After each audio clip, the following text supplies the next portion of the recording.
الرحمن الرحیم ناظرین، اس وقت ہم مری میں آئے ہیں کلثیر فی الارض سیر و تفریح کرنے کے لیے۔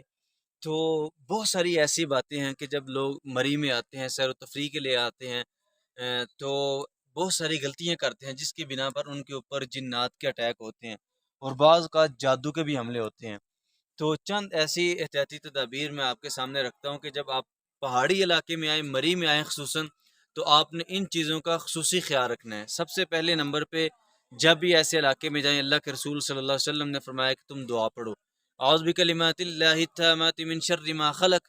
جب یہ دعا پڑھتے ہیں تو اس کے بعد اس علاقے کے سرکش شیاطین جنات آپ کو کوئی نقصان نہیں پہنچا سکتے۔ اور دوسرے نمبر پہ خواتین کے اوپر پہاڑی علاقے میں مری میں بہت زیادہ اٹیک ہوتے ہیں۔ اس کی وجہ یہ ہے کہ خواتین آتی ہیں خوشبو لگا کے، تو احتیاط کرنی چاہیے، خواتین کو چاہیے کہ اس علاقے میں آئیں تو خوشبو لگا کے نہ آئیں۔ تیسرے نمبر پہ یہ ہے کہ اللہ کے رسول صلی اللہ علیہ وسلم اپنے صحاب کے ساتھ تھے، تو آپ اپنے صحاب سے نکلتے ہیں۔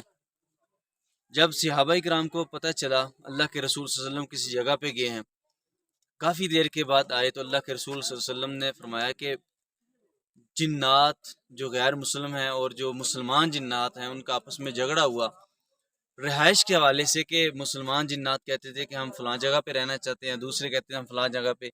تو آپ نے فرمایا کہ میں نے پھر ان کا یہ فیصلہ کیا کہ جو مسلمان جنات ہیں وہ درختوں کے اوپر والے حصے میں رہیں، اور اسی طرح جو نان مسلم ہیں وہ جو کھنڈرات ہیں نیچے والے حصے وہاں پہ رہیں۔ تو یاد رکھیں کہ درختوں کے اوپر جنات بھی رہتے ہیں، اس حدیث سے یہ پتہ چلتا ہے۔ تو خصوصاً اس جگہ پہ آ کے واش روم کرنے سے احتیاط کریں، اور واش روم کا استعمال کریں، اوپن واش روم نہ کریں۔ اس کی وجہ سے بھی جنات جادو کے حملے بہت زیادہ ہوتے ہیں۔ اور جب آپ سیر و تفریح کے لیے آئیں تو اللہ سبحانہ و تعالیٰ کا ذکر بھی کریں۔ یا ایھا الذین آمنوا اذکروا اللہ ذکرا کثیرا وسبحوہ بکرۃ واسیلا۔ اللہ سبحانہ و تعالیٰ تمام مسلمانوں کو جنات کے فتنوں سے اور جنات کے شر سے محفوظ رکھے۔ وما توفیقی الا باللہ۔